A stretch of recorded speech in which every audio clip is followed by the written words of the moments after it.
साथियों, आज हम आपके लिए एक ऐसी प्रेरणादायक कहानी लेकर हाजिर हूं। यह कहानी बहुत महत्वपूर्ण है हर उस व्यक्ति के लिए जो व्यक्ति अपनी जिंदगी में एक अच्छा मुकाम हासिल करना चाहता है। यह कहानी उस व्यक्ति के लिए बहुत ही महत्वपूर्ण होने वाली है जो नेटवर्क मार्केटिंग बिजनेस में है या सेल्स के व्यवसाय में है या जिस व्यक्ति का एक ऊंचा लक्ष्य है। और यह कहानी उस व्यक्ति के लिए भी है जो जल्द ही लोगों की बातों में आकर अपना लक्ष्य बदल देता है और असफल हो जाता है। यह कहानी आपको बताएगी कि लोग आगे बढ़ने वाले व्यक्ति को कैसे रोकते हैं, जिस व्यक्ति का निश्चित लक्ष्य होता है उसका रास्ता कैसे भटकाने के लिए आते हैं। इस कहानी को सुनने के बाद आप अपने रास्ते में आने वाली रुकावटों का आसानी से सामना कर जाएंगे और अपने लक्ष्य तक पहुंचने के लिए रास्ते में आने वाले भटकाव से भी बच पाएंगे। यह कहानी आपको बताएगी कि जब आप अपनी सफलता के लिए आगे बढ़ते हैं तो रास्ता भटकाने वाले कैसे आपके लक्ष्य के प्रति भ्रमित करते हैं। एक बार महात्मा बुद्ध के शिष्यों में से एक शिष्य ने पूछा, इस संसार में सभी लोग सुख, शांति और सफलता पाना चाहते हैं। क्या सभी लोग सफल हो जाते हैं? तब गौतम बुद्ध उसे एक कहानी सुनाते हुए कहते हैं, एक गांव में एक बहुत ही प्रसिद्ध पंडित रहा करता था। उस पंडित का नाम विद्यासागर था। वह पंडित जिस गांव में रहता था वह उस गांव के प्रसिद्ध मंदिर पर पूजा करता था और सभी शादियां व सभी धार्मिक कार्य वही पंडित कराता था। वह पंडित इतना प्रसिद्ध था कि आसपास के सभी गांवों में उसकी चर्चा हुआ करती थी और सभी लोग उस पंडित का बहुत आदर किया करते थे। विद्यासागर पंडित इतने प्रसिद्ध थे कि सभी लोग उन्हीं से अपना धार्मिक कार्य कराने के लिए दूर दूर गांव से बुलाया करते और अच्छा दान दिया करते थे। एक बार पंडित जी अपने गांव से दूसरे गांव शादी कराने गए हुए थे। वह गांव पंडित जी के गांव से 4-5 गांव बाद कर था। पंडित जी जब शादी कराने के बाद वहां से लौट रहे थे तो उन्हें एक बकरी भेंट स्वरूप दी गई। जब पंडित जी बकरी को लेकर लौट रहे थे तो वह पैदल पैदल अपने रास्ते बकरी को लेकर धीरे धीरे आ रहे थे, क्योंकि उनका गांव 4-5 गांव के बाद था। जिस रास्ते से पंडित जी लौट रहे थे उस रास्ते पर 4 ठग रहते थे और वह आने जाने वाले लोगों को लूटा करते थे। जब उन 4 ठगों ने पंडित जी को देखा तो बोलने लगे, आज तो सुबह से कोई नहीं मिला है और हमारे खाने पीने की व्यवस्था भी नहीं हुई। चलो आज पंडित जी को ही लूट लेते हैं, इनसे ये बकरी चुरा लेते हैं। लेकिन उनमें से एक ठग बोलता है, अगर पंडित जी को मारा पीटा तो सारे गांव वाले हमें छोड़ेंगे नहीं और हमें बहुत पाप लगेगा। तो ठग एक नई तरकीब निकालते हैं पंडित जी से बकरी छुड़ाने की और चारों ठग अपने अपने काम पर लग जाते हैं। पंडित जी जब पहले गांव पहुंचने वाले होते हैं तो वहां पहला ठग उन्हें मिलता है, जो एक साधारण व्यक्ति की तरह पंडित जी से राम राम करता है और उनके पैर पड़ने के लिए झुकता है, लेकिन रुक जाता है और पंडित जी से बोलता है, पंडित जी आप तो बहुत प्रसिद्ध पंडित हैं और लोग आपकी बहुत इज्जत करते हैं, लेकिन आप इस गधे के साथ क्या कर रहे हैं? तो पंडित जी गुस्सा हो जाते हैं और बोलते हैं, अरे मूर्ख, ये गधा नहीं, ये बकरी है, बकरी। लेकिन वह ठग उनसे कहता है कि ये बकरी नहीं, ये तो गधा है। पंडित जी आपको किसी ने बेवकूफ बना दिया। तो पंडित जी फिर गुस्से से कहते हैं कि तू ही मूर्ख है, यह बकरी है ना कि गधा।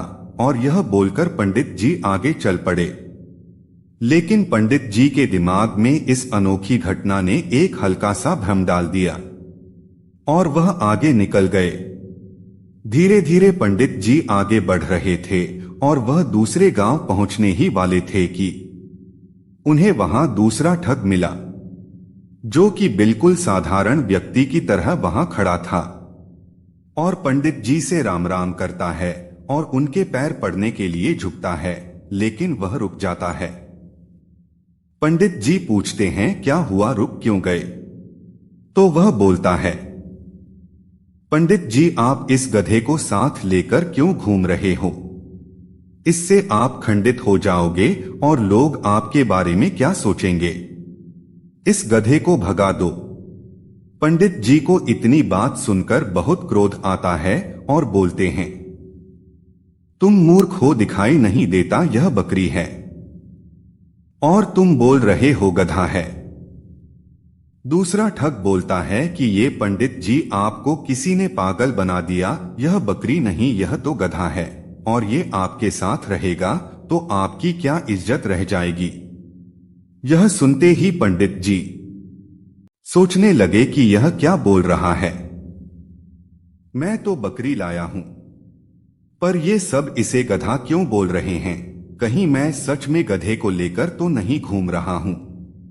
अब पंडित जी सोच में पड़ जाते हैं और वह ठग वहां से चला जाता है और पंडित जी भी आगे बढ़ने लगते हैं, लेकिन उनके दिमाग में यही बात चल रही होती है कि ये बकरी है या गधा।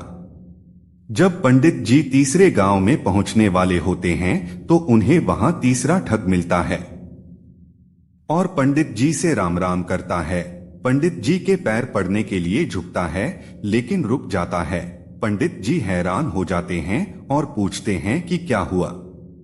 तो तीसरा ठग बोलता है कि पंडित जी, मैं आपसे आशीर्वाद तो लेना चाहता हूं, लेकिन इस गधे को आपके साथ देखकर मुझे अच्छा नहीं लग रहा। लोग आपको इतना मानते हैं, आपसे पूजा कराते हैं, लेकिन लोग आपको इस गधे के साथ देखेंगे तो क्या सोचेंगे?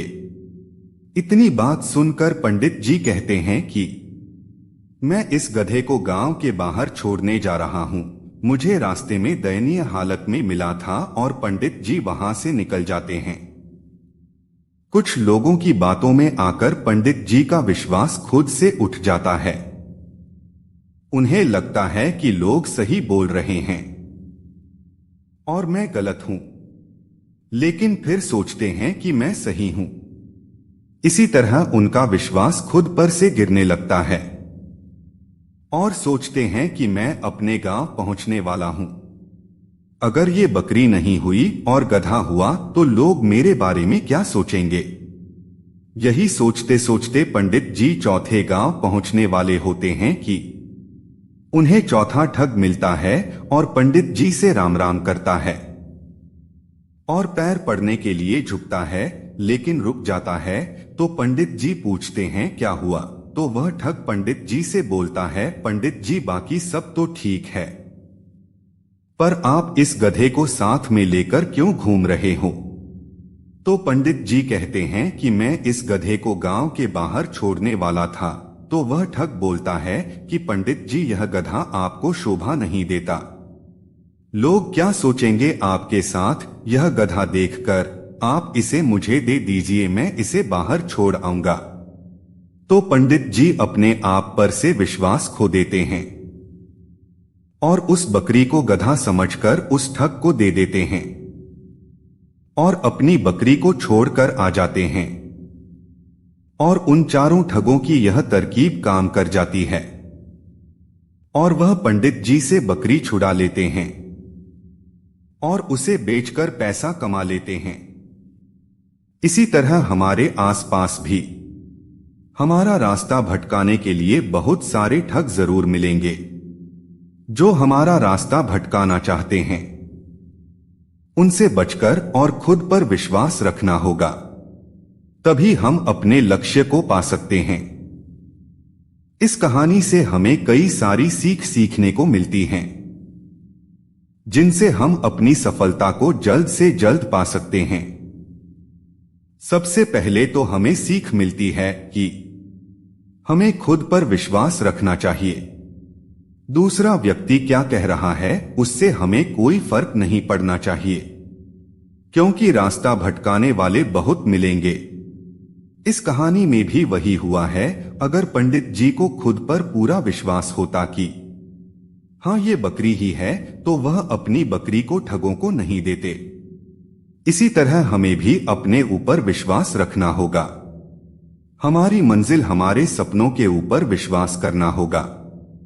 अगर हमें अपना लक्ष्य हासिल करना है तो हर किसी से सलाह नहीं लेना है, और किसी भी व्यक्ति की नकारात्मक बातों से हमें कोई फर्क नहीं पड़ना चाहिए, क्योंकि लोग तो सिर्फ आपको भटकाने के लिए आते हैं कि ये कर लो वह कर लो, लेकिन अगर आपका कोई निश्चित लक्ष्य नहीं होगा तो आप कभी सफल नहीं होंगे। इसलिए अपना लक्ष्य बनाकर सिर्फ उसके ऊपर काम करो, बिना किसी व्यक्ति की बातों पर ध्यान दिए। जब आप अपने लक्ष्य को पाने के लिए काम करते हैं तो रास्ता भटकाने और रास्ता रोकने बहुत सारे लोग आएंगे। आपको उनका सामना करना होगा। नेटवर्क मार्केटिंग बिजनेस में भी यही होता है। आपको बहुत सारे लोग मिलेंगे जो कहेंगे ये गलत काम है, आपको सफलता नहीं मिलेगी। तो उनकी बातों पर ध्यान दिए बिना अपने लक्ष्यों को पूरा करने के लिए मेहनत करेंगे तो सफलता अवश्य मिलेगी। बस रास्ता भटकाने वालों से बचकर रहें, क्योंकि राह भटकाने वाले जरूर मिलेंगे। तो दोस्तों, यह थी कहानी आपको कैसी लगी हमें कमेंट में जरूर बताएं, और वीडियो को लाइक करना ना भूलें। वीडियो देखने के लिए आपका बहुत बहुत धन्यवाद।